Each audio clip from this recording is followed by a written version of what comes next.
My name is Olsen Rilon from BSIT2H. Then ito po yung HTML na registration form. So ito po yung gagawin. So ganito po yung ginawa ko. So doc type HTML, HTML next and head. So sa head, parang lumabas na lang to bigla eh. So wala talaga ako idea na yun. Parang kung paano to. So ang next, HTML. So ang nilagay ko yung H1 para sa registration dito, sa registration na 'to. Tapos break, next break, then nilagay ko yung label, label, tapos username, close label, then input type, text para makapag-type tayo diyan ng name, ganyan, ganyan. So next sabay sa yung text na 'to ilalagay dito sa username para makapag-input, then close input, then break, then label ulit, then password, then close label, input, then gano'n ulit, type password to name password, 'yan. Censored naman 'yan, kahit anong gawin mo dun. So next is first name, 'yan, first name, label, then close label, input type, text, then name, first name, and close input, then break ulit para hindi magsama-sama ng pa-straight pa gano'n. So label, email, next label, email, then close label, then input type to email para makapaglagay ka ng email mo dito sa registration form. Then email, kung ano lang yung nakalagay, kung ano lang yung ano dito, email, dapat required na may ganito, 'yan, gmail.com. Tapos, next, the break, then label ulit sa age, then yung close label, then input type and number, equal number, then yung number na yon dito may ilalagay sa age, dot close, input, tapos yan. Pag pwede ka dito niyan, ayan. 1, 2, 3, 4, 5, ang ganyan. Basta. Next, dito sa ano. So, after nun, break mo ulit. Then label, gender. Then close label, break.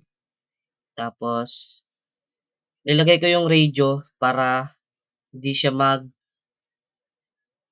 both both pick, parang ganun. Basta, kapag ano, nilagay mo yung radio, then gender, value, male to male, break, then input type, radio, name equal gender, value and male to female, break, label, then date, ay di, iba na to.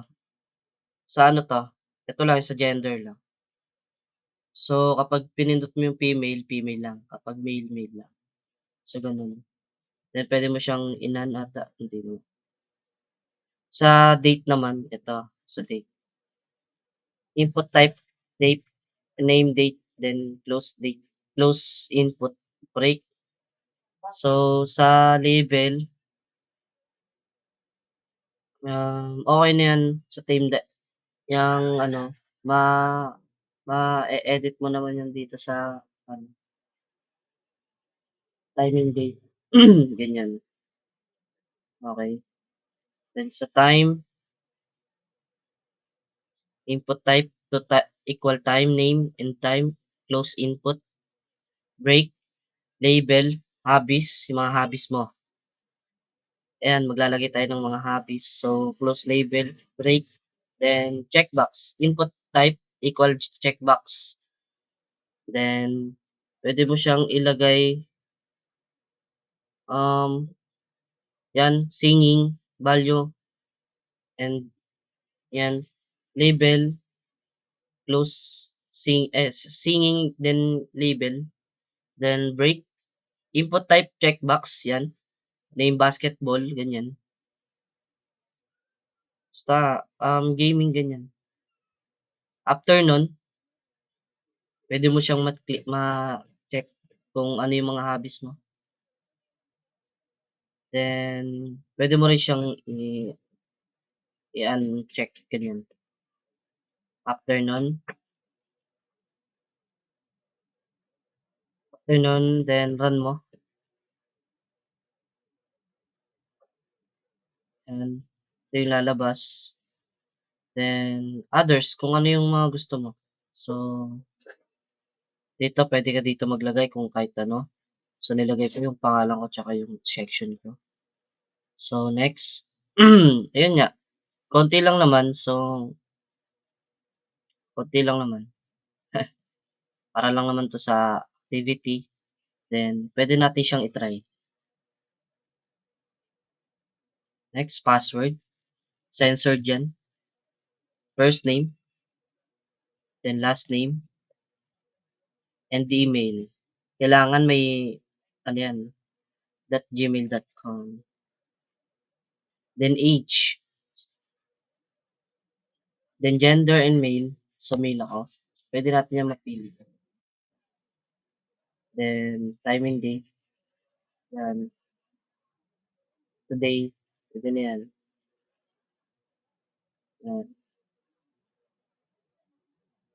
So, hobbies, so gaming, singing, and dancing, and others. So, gaming and dancing lang akin. So, ito na 'yun.